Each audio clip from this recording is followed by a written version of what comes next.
ఒక అతనంట ఒక రోజు దేవుడి దగ్గర అడుగుతున్నా, నువ్వు కొంచెం నాకు ధనం ఇస్తే నేను చాలా యథార్థంగా బతుకుతానయ్యా, ఇంకా నీకోసం నమ్మకంగా జీవిస్తానయ్యా, నీవిచ్చినటువంటి ఈ ధన సమృద్ధిలో నీ కార్యాల్లో కూడా నేను పాలు పొందుతానయ్యా అని ప్రార్థన చేశాడంట. తర్వాత ఇంకొక ప్రార్థన చేశాడంట, దేవా నాకు సమయం సరిపోవట్లేదయ్యా, ఉన్న సమయం అంతా పని పని పని ఉద్యోగం ఇల్లు అంతా ఇదే సరిపోతుందయ్యా, నాకేమి కొంచెం సమయం దొరకట్లేదయ్యా అన్నాడంట. కొన్నాళ్ళకి ఇంకో ప్రార్థన చేశాడంట, ప్రభువా నువ్వు వాళ్ళకేమో పాటలు పాడి అర్హత ఇచ్చావు, వాళ్ళేమో చక్కగా వాక్యం చదువుతూ ఉంటారు, మరి నా జీవితానికి ఏంటయ్యా ఏ గొప్ప మంచి విషయము లేదు, నువ్వు నాకు అవన్నీ నేను ఇంకా చాలా ఎక్కువగా నేను గణపరుస్తానే అన్నాడంట. దేవుడు ఒక్కసారి వీడిని పరీక్షిద్దామని చెప్పంట, వాడు అడిగినవన్నీ ఇచ్చాడంట. చక్కగా ఆర్థిక సమృద్ధి, సమయము అన్నీ మిగిలిపోతుందంట. ఇంకా ఏంటంటే సులువు చేశాడు జీవితాన్ని. ఇంకా అతనికి కావలసిన తలంతులు ఇచ్చాడు, చక్కగా పాడగలిగిన ఇచ్చాడంట, ఇంకా మంచి మంచి వాక్యం చదవగలిగిన, ప్రార్థించగలిగిన ఇవన్నీ ఇచ్చాడంట.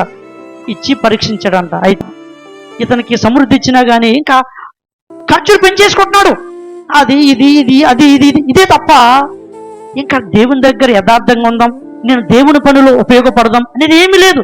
చూశాడంట దేవుడు.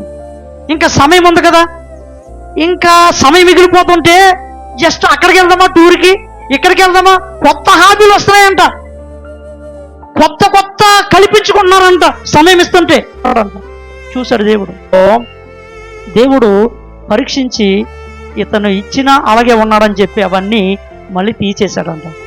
మళ్ళీ వచ్చాడంట దేవుడి దగ్గరికి వచ్చి, ప్రభువా మళ్ళీ నాకు సమయం లేదయ్యా, ఆర్థికంగా పరిస్థితులు బాగలేదు, నాకేమో అన్ని తలంతులు ఏమి పని చేయట్లేదు, నేను అన్నీ కోల్పోయానయ్యా అని అంటే, బుద్ధిహీనుడా నోరు ఇంకా నువ్వు తెరవద్దు, ఇంకా నోరు మూసుకో అని చెప్పి అతన్ని గద్దించి అతను అడిగేది ఇవ్వలేదంట.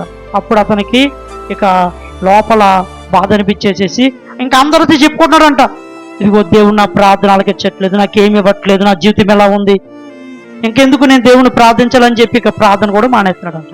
ఆ వ్యక్తికి ఇచ్చినవి విలువ తెలుసుకోకపోవడాన్ని బట్టి దేవుడు తీసేశాడు. ఇప్పుడు నీకు నాకు కూడా ఇలాగే జరుగుతుంది సిచ్యువేషన్ అంతా. ప్రతిసారి నువ్వు ఇలాగే అడుగుతున్నావు, కానీ నువ్వు దేవుని విషయంలో అపనమ్మకంగా నువ్వు బతుకుతున్నావు. ఆత్మీయంగా ఎదగడం లేదు, నువ్వు ఆత్మీయంగా వృద్ధి చెందడం లేదు. దేవుడు అంటున్నాడు, నాలో ఫలించని ప్రతి తీగే నేను తీసేస్తాను, తీసి పారేస్తాను. అందరము కూడా దీన్ని బట్టి ఏమర్థమవుతుందంటే, నువ్వు తప్పకుండా నువ్వు ఫలించాలి, ఆత్మీయంగా ఎదగ